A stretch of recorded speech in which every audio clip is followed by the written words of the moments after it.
부활주일입니다.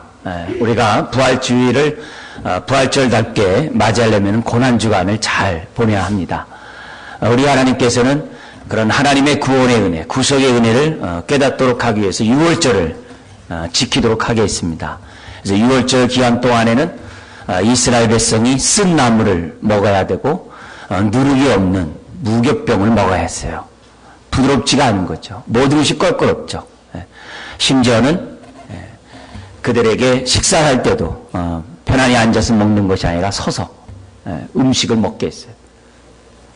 그래서 오고 오는 세대들에게 6월절 한 주간 동안 지내면서 애굽에서 종되었던 그날을 기억하며 또 너희들에게 은혜를 베풀어 주신 그 은혜에 감사하며 잊지 말고 하루하루 살도록 하기 위해서 하나님이 그런 6월절을 지키도록 했습니다. 우리가 이처럼 고난주간들을 지키는 이유는 다른 것이 아니에요. 죄 가운데 살았던, 하나님의 진노 가운데, 멸망 가운데 살았던 과거의 우리들의 삶을 돌이켜보고 값없이 은혜로 허락하신 그 은혜를 생각하며 감사하며 부활의 은혜 속에, 능력 속에 살아가도록 하기 위해서 우리는 고난주간을 지키고 또 이처럼 부활주를 맞이합니다.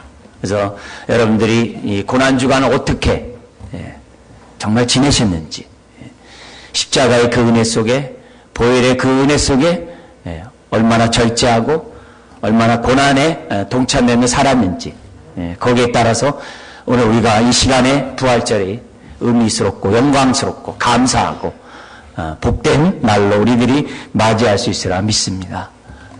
하나님께서 오늘도 우리들에게 부활주일날 찾아오셔서 또 이처럼 부르시고 함께 하나님의 은혜에 감사하며 또 오늘 우리들에게 귀중한 말씀들을 하십니다.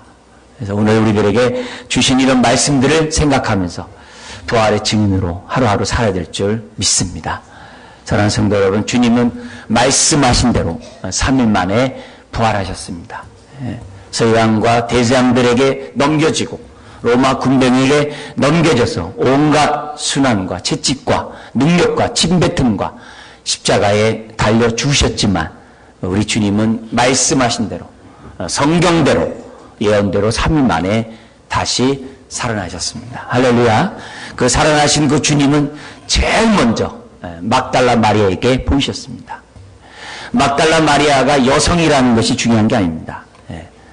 여성도 중요하지만 막달라 마리아에게 왜 나타났냐? 그 누구보다도 사랑하고 누구보다도 주님의 정말 빈 무덤을 보고 마음 아파하고 슬퍼했던, 누구보다 사랑했던 그 여인이기 때문에 우리 주님은 막달라 마리아에게 나타나셨고 그가 부활의 첫 증인으로 쓰임받았던 것을 보게 됩니다. 만약에 빈 무덤을 보면서 정말 그 자리에 누가가 또 요한이 다른 제자가 슬피 울면서 마음 아파했다고 하면은 그에게 나타났겠죠. 그러나 그 어떤 사람보다도 이 막달라 마리아는 누구보다도 주님을 사랑했고 끝까지 함께했고 십자가의 그 자리에도 곁에 있었고 장사 지내는 그 장소까지 따라갔고 또 그리고 하나님은 나타나셨어요. 그들이 엠마로 가면서 서로 주고받습니다. 성경에는 그 중에 한 사람의 이름이 글로바라고 했어요. 그러자 주님은 그들에게 나타났어요. 무슨 얘기하냐? 그러자 그 글로바가 예수님이 얘기했죠. 당신이 예루살렘에서 지금 어떤 일이 벌어진지 모르냐? 예수 그리스도가 정말 하나님의 종으로서 이 땅에 왔지만 십자가에 못 박혀 죽었고 또 어떤 여자가 주님이 부활했다라고 얘기해서 제자들이 가봤지만 그곳에 빈 무덤이고 예수는 보지 못하였다. 이런 얘기를 합니다. 그래서 그 말이 끝나자마자 우리 주님이 그래요. 이 미련하고 선제의 말을 더디 믿는 자들이요. 그리스도가 이런 고난을 받고 자기 영광에 들어가야 할 것이 아니냐라고 책망을 하십니다. 그러면서 그들과 함께 동행하고 한 집에 머물면서 이제 떡과 포도주를 이제 하게 됩니다. 근데 떡을 떼는 그 순간에 성경이 뭐냐면 그들의 눈이 밝아져. 그들의 눈이 밝아져 그인 줄 알아보더니 예수는 그들에게 보이지 아니한지라. 부활의 주님이 자신이 부활했다는 사실을 못자고 보여주지 않았어요. 여기 못자고 봐라 그렇게 하지 않았어요. 오히려 그 엠마오 가는 두 제자에게 그 부활의 주님을 증거하기 위해서 성경 뭐라 하냐면 모세오경과 시가서와 예언서 선지자의 그 말을 풀어서 엠마오 가는 두 제자에게 보이시고 말씀을 충분히 설명한 다음에 그리고 나서 성찬식을 하면서 떡을 떼는 그 가운데 그들의 눈이 밝아졌다 그랬어요. 여러분, 눈이 밝아진 자가 오늘 부활절을 기쁨을 맞이할 줄 믿습니다. 또한 닫혀있는 분들이 오늘 이 예배를 통해서 눈이 밝은 주님의 십자가와 부활은 역사적 사건이라는 거죠. 역사적 사건이라는 거예요. 그것이 46절 나와요. 또 이르시되 이같이 이렇게 됐어요. 이같이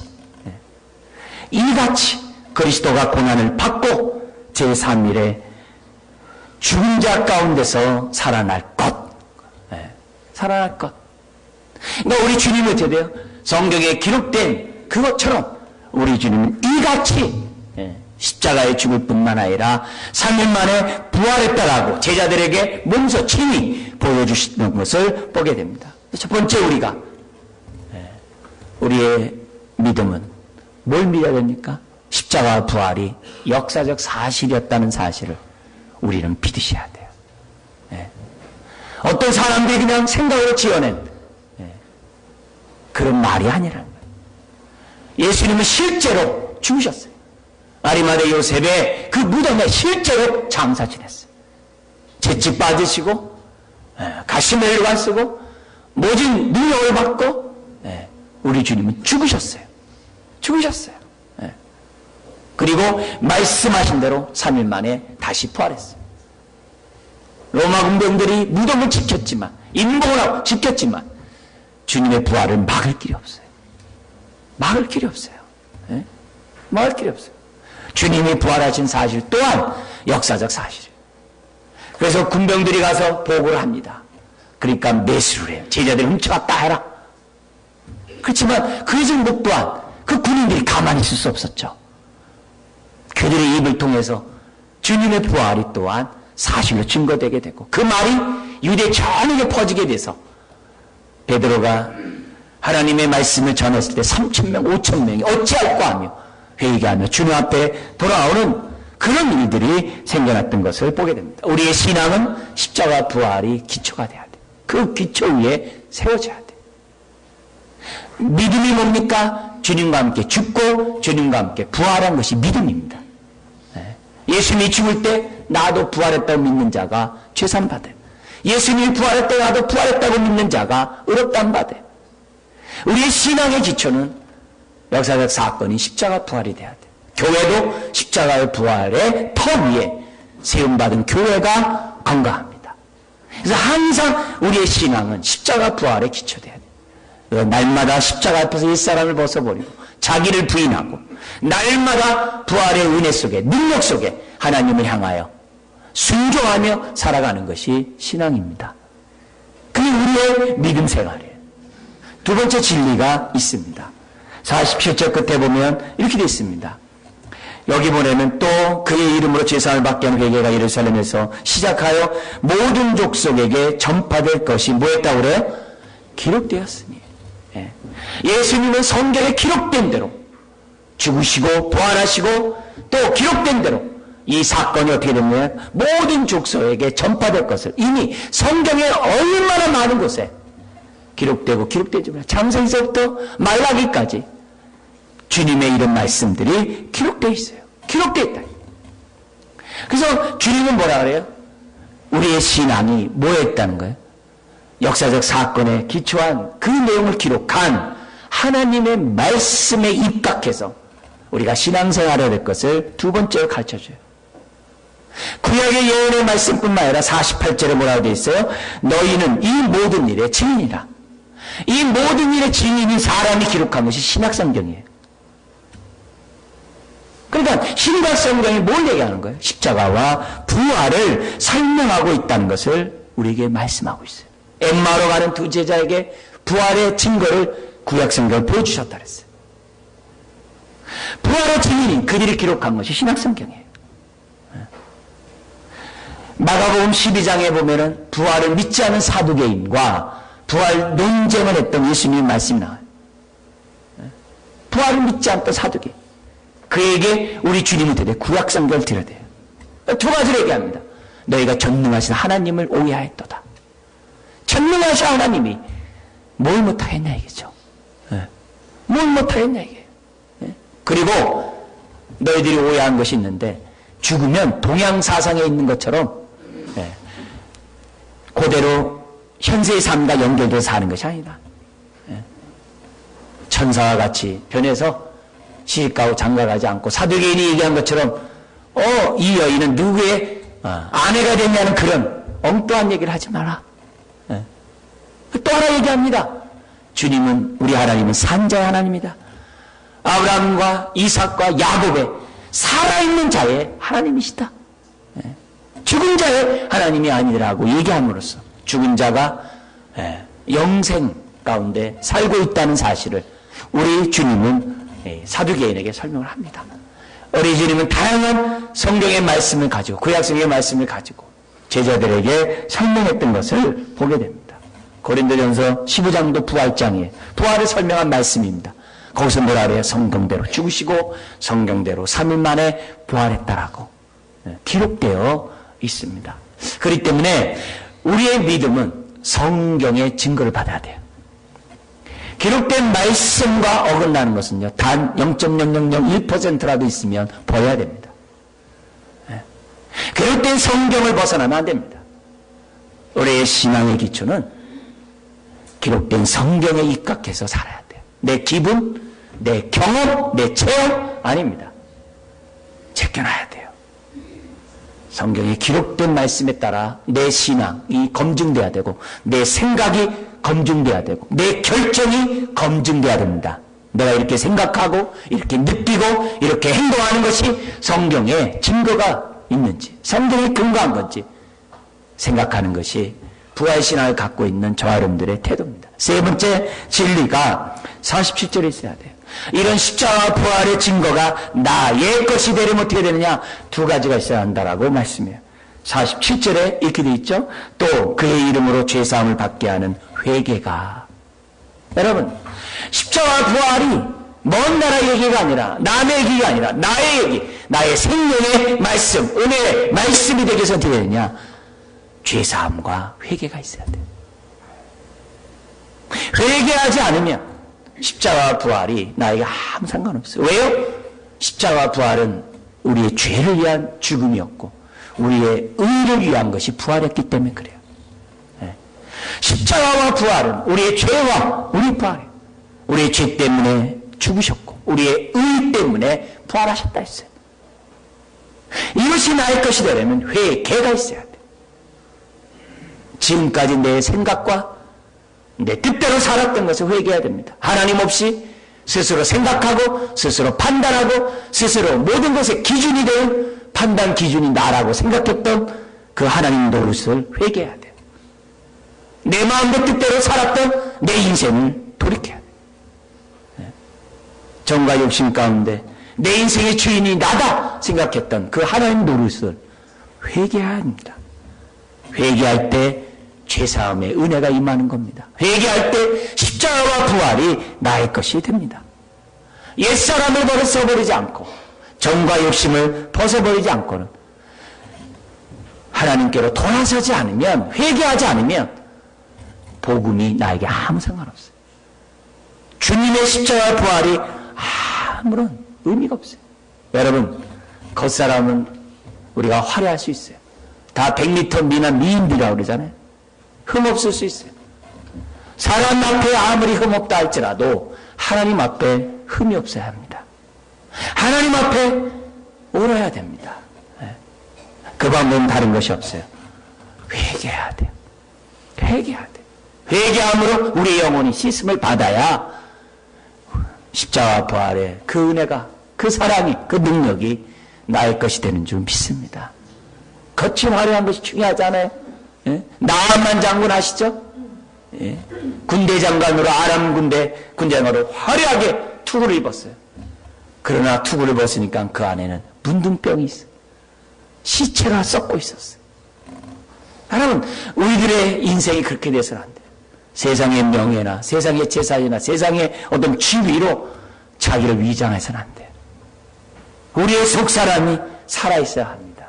그거는 보혜를 의지해야만이, 주님의 죽음이 나의 죽음인 것을 인정해야만 우리의 속사람이 살아나는 줄 믿습니다.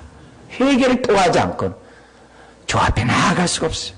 네 번째 진리가 우리 47절 하반절부터 있습니다. 하반절에 있습니다. 거기 뭐라 했습니까? 그 회개가 어디에 전파되어야 된다고 그래요? 예루살렘에서 시작하여 모든 족속에게 전파되어야 한다는 거예요.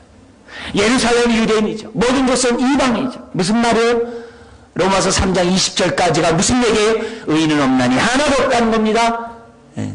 모든 사람은 죄인이라는 거예요. 이방인만이 아니라 유대인도 죄인이라는 거예요.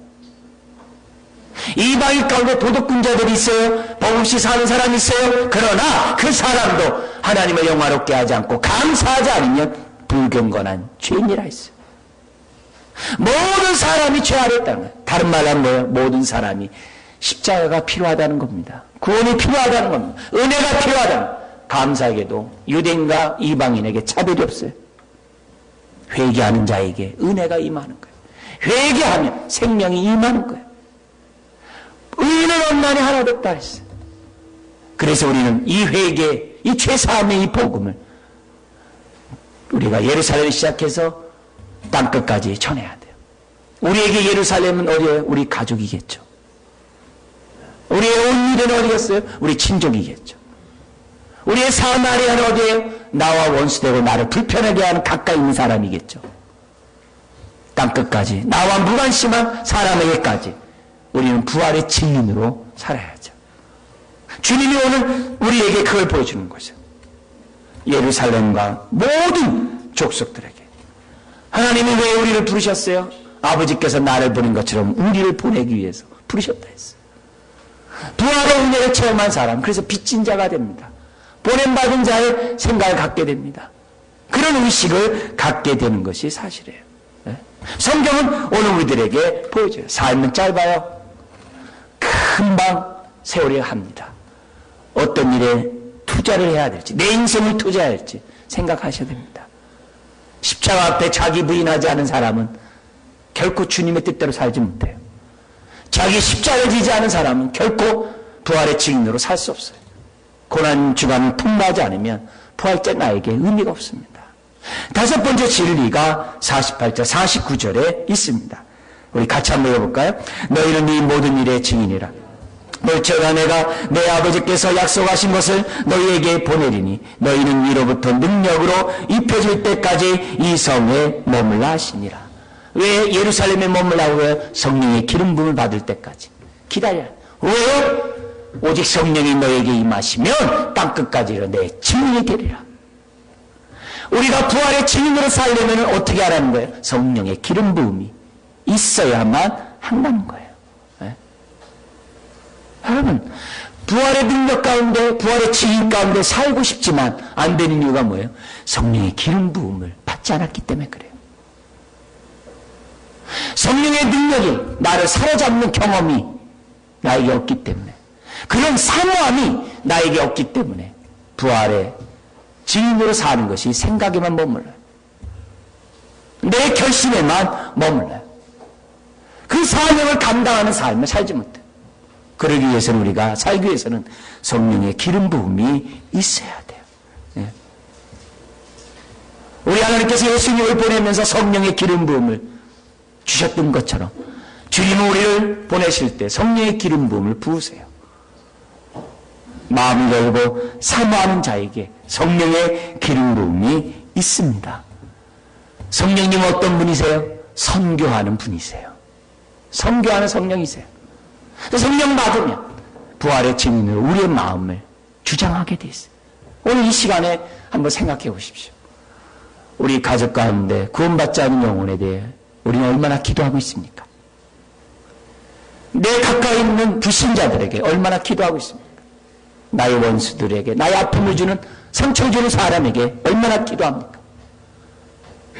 먼 나라에 있는 사람들에게 얼마나 기도하고 있습니까?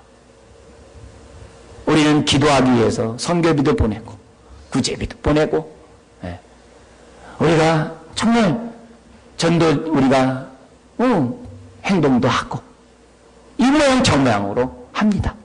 왜요? 그렇게 하자면 안 되기 때문에. 근데 그것이 하나의 무늬만이 아니라 내 마음에서부터 우러나는 복음 증인, 복음 사역자들이 저와 여러분들이 돼야 될 줄 믿습니다. 교회는 여러분들에게 부활의 증인으로 살기 위해서 다양한 걸 요구하죠. 성교비를 내세요. 오늘 오후에 우리가 3시 30분에 수서역에서 우리 계란 달걀을 나눠주면서 우리 부활의 주님을 증거할 거예요. 이런 행사들을 해요. 왜요? 그 일에 동참함으로 그런 삶을 살아야 한다는 것을 가르치기 위해서. 사랑하는 성도 여러분, 부활하신 주님이 짧은 4절의 말씀을 통해서 복음이 뭔지 우리에게 보여주셨어요. 우리가 어떠한 삶을 살아야 되는지 보여주셨어요. 부활의 주님이 오늘 저와 여러분들을 부르셨습니다. 그리고 성령의 기름 부음을 허락하셨습니다. 마음을 열고 겸손하게 성령의 능력을 덧입고 우리에게 정말 구원받게 하신 부름의 그 합당한 삶을 저와 여러분들이 살아야 될 줄 믿습니다. 다른 것을 의지하는 것이 아니라 기록된 말씀을 우리가 붙잡아야 합니다. 기록된 말씀. 그리고 보냄을 받은 자로서 우리가 많은 사람들에게 죄사함의 회개를 선포하는 저 여러분 되시기를 주의 이름으로 축원드립니다. 기도하겠습니다. 아버지 하나님, 우리의 신앙이 십자가와 부활의 기초 위에 든든히 세워지기 원합니다. 우리 교회가 십자가와 부활의 능력의 기초 위에 든든히 세워지기 원합니다. 우리의 삶이 날마다 십자가 앞에 자기를 부인하고 옛사람을 벗어버리고 부활의 능력 가운데 하나님을 향하여 살아가는, 하나님을 경외하는 복된 인생들 되기 원합니다. 우리의 삶이 십자가 부활의 능력 가운데 살아갈 뿐만이 아니라 주여 불신자들에게 죄사함의 회개를 선포하고 그들과 함께 아버지의 신앙생활하는 우리 모든 사람 되도록 은혜 베풀어 주옵소서. 주님, 우리의 마음에 진정한 회개가 있게 하여 주시고 우리에게 성령의 기름 부음을 허락하여 주셔서 이 땅에 우리가 부활의 진리로 살아가는 데 부족함이 없도록 우리의 삶을 주장하여 주옵소서. 감사하며 예수님의 이름으로 기도드리옵나이다. 아멘.